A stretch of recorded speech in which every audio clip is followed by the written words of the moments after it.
Every day, Americans are bombarded with hundreds of messages suggesting that the good life is attainable through the goods life by making lots of money and spending it on products that claim to make us happy, loved, and esteemed.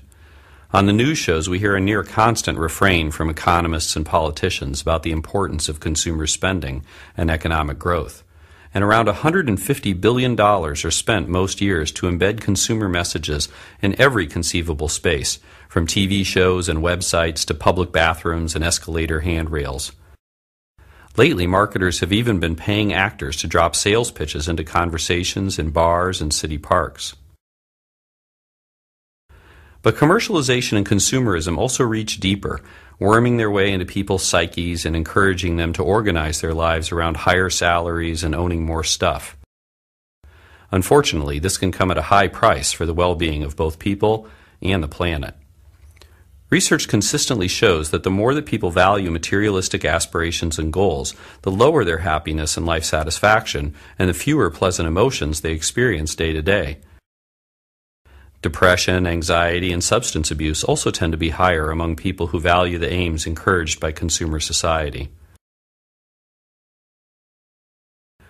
Strong materialistic values also influence our social relationships and thereby affect other people's well-being. Scientists have found that materialistic values and pro-social values are like a seesaw. As materialistic values go up, pro-social values tend to go down. This helps explain why people act in less empathic, generous, and cooperative ways when money is on their minds. When people are under the sway of materialism, they also focus less on caring for the earth.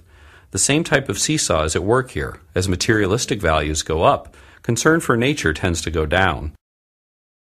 Studies show that when people strongly endorse money, image, and status, they are less likely to engage in ecologically beneficial activities like riding bikes, recycling, and reusing things in new ways.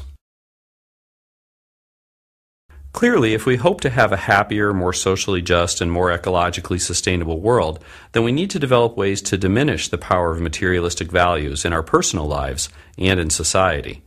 Two basic principles for change can help frame the way forward. First, we need to understand what causes people to prioritize materialistic values. For instance, studies show that people focus more on material things when they feel insecure. So instead of buying a new handbag or power tool the next time you've had a blow to your self-esteem, consider a different coping strategy, like spending time with friends or taking a walk outside. Scientists also know that the more that people are exposed to the media, the more they prioritize materialistic values. A couple of ways to diminish the onslaught of consumer messages are to use ad block to hide ads on the internet or to hit mute when commercials play on TV. But these steps can only take us so far.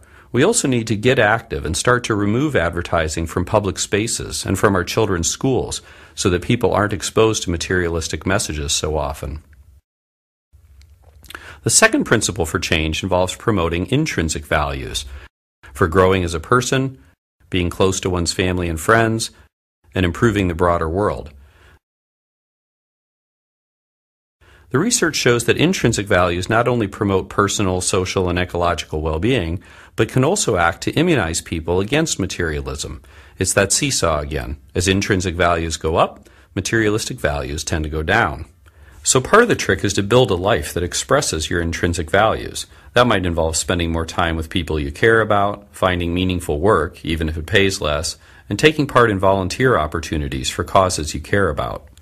But again, changing our lifestyles is not enough. We also need to advocate for policies that promote intrinsic values. For example, countries like France and Bhutan have recognized that they can't only focus on GDP and other measures of economic growth. Now they are starting to regularly assess citizens' well-being and sense of connection to their communities so as to develop policies that truly encourage these intrinsic values.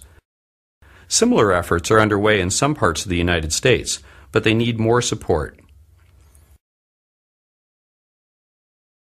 The grip that consumerism and commercialism have on our world can seem inescapable, and there are certainly powerful forces that push materialistic values on us.